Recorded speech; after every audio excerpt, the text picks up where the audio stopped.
You guys will find that you have passions, and having a passion is a gift. I think we all have passions, and you don't get to choose them, they pick you, but you have to be alert to them. You have to be looking for them. And when you find your passion, it's a fantastic gift for you because it gives you direction, it gives you purpose. You can have a job, or you can have a career, or you can have a calling, and the best thing is to have a calling. And if you find your passion, you'll have that, and all your work won't feel like work to you. Many kids and many grown-ups do figure out over time what their passions are. And sometimes we let I don't think it's that hard. I think what happens though sometimes is that we let our intellectual selves overrule those passions. And so that's what needs to be guarded against. My job, one of my jobs as the leader of Amazon, is to encourage people to be bold. And people love to focus on things that aren't yet working. And that's good, it's human nature. That kind of divine discontent can be very helpful. But it's incredibly hard to get people to take bold bets. And you need to encourage that. And if you're gonna take bold bets, they're gonna be experiments. And if they're experiments, you don't know ahead of time whether they're gonna work. Experiments are by their very nature prone to failure. But big successes, a few big successes compensate for dozens and dozens of things that didn't work. So, bold bets, AWS, Kindle, Amazon Prime, our third-party seller business, all of those things are examples of bold bets that did work, and they pay for a lot of experiments. I've made billions of dollars of failures at Amazon.com. Literally billions of dollars of failures. And you might remember Pets.com or Cosmo, or give myself a root canal with no anesthesia very easily. None of those things are fun, but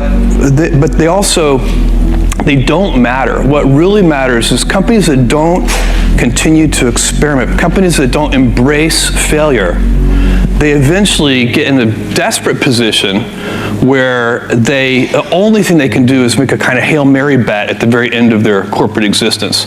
Whereas companies that are,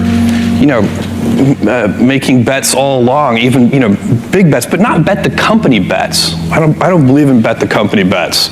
That's when you're desperate. That's the last thing you can do. It's not, you could be out of work and have terrible work-life balance. Even though you've got all the time in the world, you could just feel like, oh my God, I'm miserable, and you would be draining energy. And so you have to find that harmony. It's a much better word. And I think for most people, it's about meaning. People want to know that they're doing something interesting and useful. And for us, because of the challenges that we have chosen for ourselves, we get to work in the future. And it's super fun to work in the future for the right kind of person. You need to be nimble and robust. So you need to be able to take a punch, and you also need to be quick and innovative and doing new things at a high speed. That's the best defense against the future. And you have to always be leaning into the future. If you're leaning away from the future is going to win every time. Never, ever, ever lean away from the future. We all have adversity in our lives. I doubt if you really, if you know somebody, any friend or anybody that you talk to, there's no lack of adversity. And by the way, that's good, because it's what teaches us how to get back up. You fall down, you get back up. It always happens. And you get certain gifts in life, and you want to take advantage of those. But I guess my advice on adversity and success would be to be proud not of your gifts, but of your hard work and your choices. So, you may be, the kinds of gifts you get in life, you might be really good at math. It might be really easy for you. That's a kind of gift. But practicing that math and taking it to the next step, that could be very challenging and hard, and take a lot of sweat. That's a choice. You can't really be proud of your gifts because they were given to you. You can be grateful for them and thankful for them. But your choices you choose to work hard. You choose to do hard things. Those are choices that you can be proud of. Being an inventor requires, because the world is so complicated, you have to be a domain expert. I mean, in a way, even if you're not at the beginning, you have to learn enough so that you become a domain expert.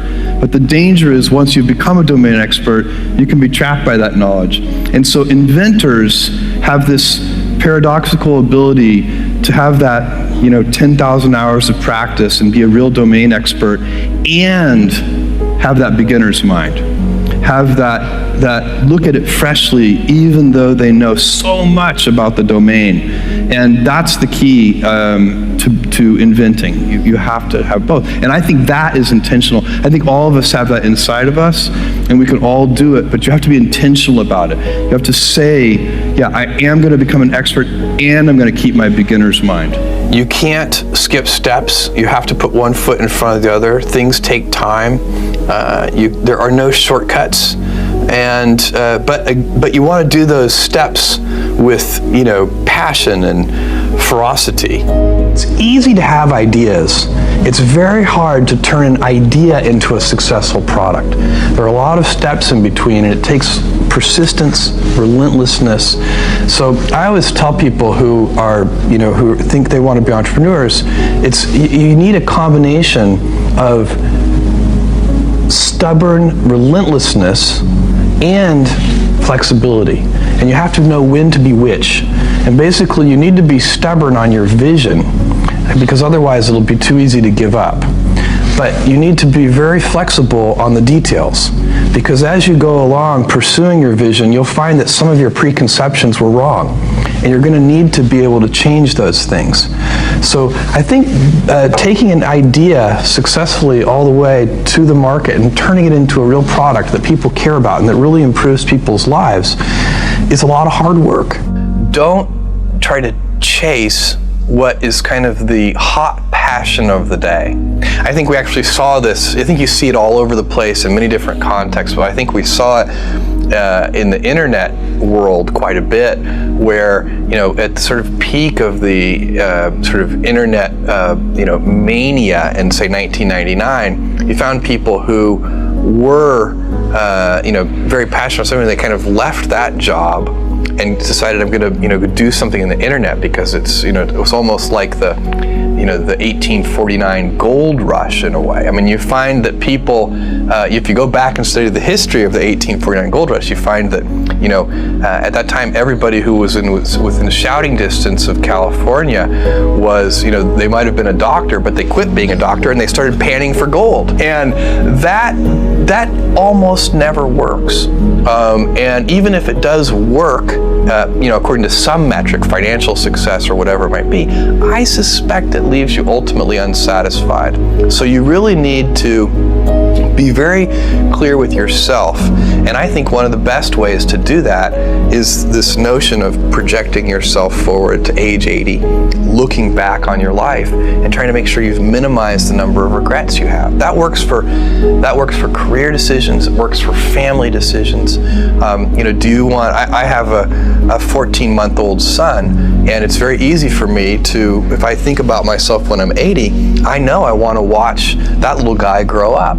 And so I don't want to be 80 and think, shoot, I missed that whole thing, and I don't have the kind of relationship with my son that I wished I had, and so on and so on. So if you think about that, so I guess another thing that I would recommend to people is that they always take a long-term point of view. And I think this is something about which there's a lot of controversy. There's a lot of people, and I'm just not one of them, believe that you should live for the now. I think what you do is you think about the great expanse of time ahead of you and try to make sure that you're planning for that in a way that's going to leave you ultimately satisfied. So this is the way it works for me. And I mean, everybody needs to find that for themselves. So I think there are a lot of paths to satisfaction, and you need to find one that works for you.